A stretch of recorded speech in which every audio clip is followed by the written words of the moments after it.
ជួ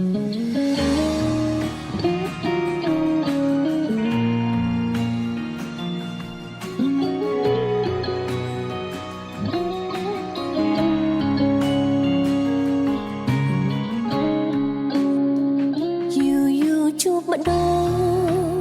បងថាពិភពលោកមានតែយើងគង់រលាយទៅជាភ្លើងក៏យើងមិនអាចបាយតែពេលនៅក្បែររាល់ថ្ងៃហេតុអ្វីឆ្លួងប្រកែត្រូវបែកហត់នឹងសងតងពាក្យថាស្រឡាញ់ពេលខ្លះខ្ជាក់ចេញហើយក៏លេបទុកពេលជួបមុខយើងតែងតែពាក់មុខខ្លាចជំនួសដឹងថាអត់គ្រាមិនបាន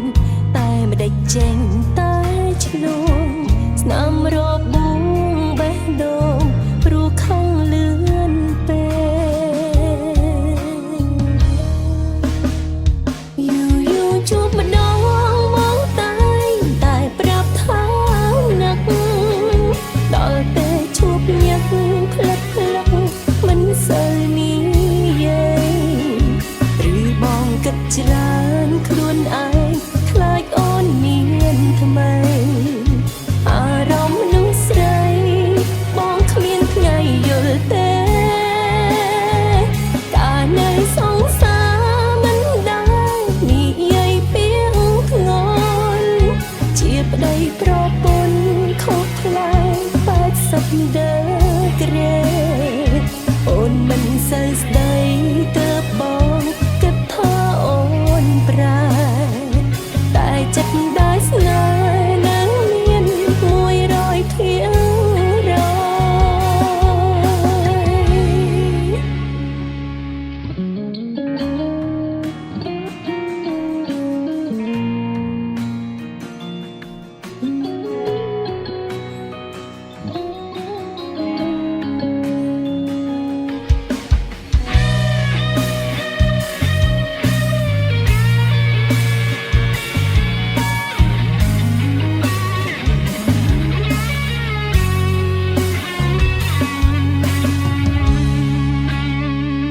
យថាស្រឡាញ់ពេលខ្លះខ្ជាក់ចេញហើយក៏លេបទុកពេលជួបមុខយើងតែងតែពាក់មុខខ្លាចជំនួសដឹងថាអត់គ្រាមិនបានតែមិនដេចចេញតែឆ្លួងស្នាមរបួងបេះដូងព្រោះខឹងលឿនពេល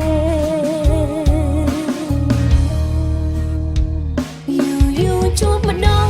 មកតែប្រាប់ថាណាក់ដល់ពេលជួបញឹកផ្លឹកមិនសូវនិយាយឬបងគិតច្រើនខ្លួនឯងខ្លាចអូនមានថ្មីអារម្មណ៍នោះស្រី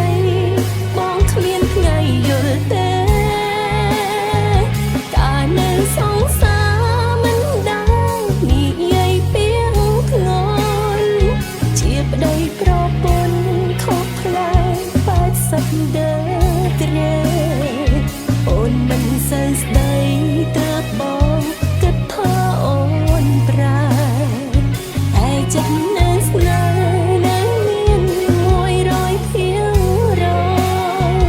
យយូរជួបម្ដងមកតែប្រាប់ថានឹក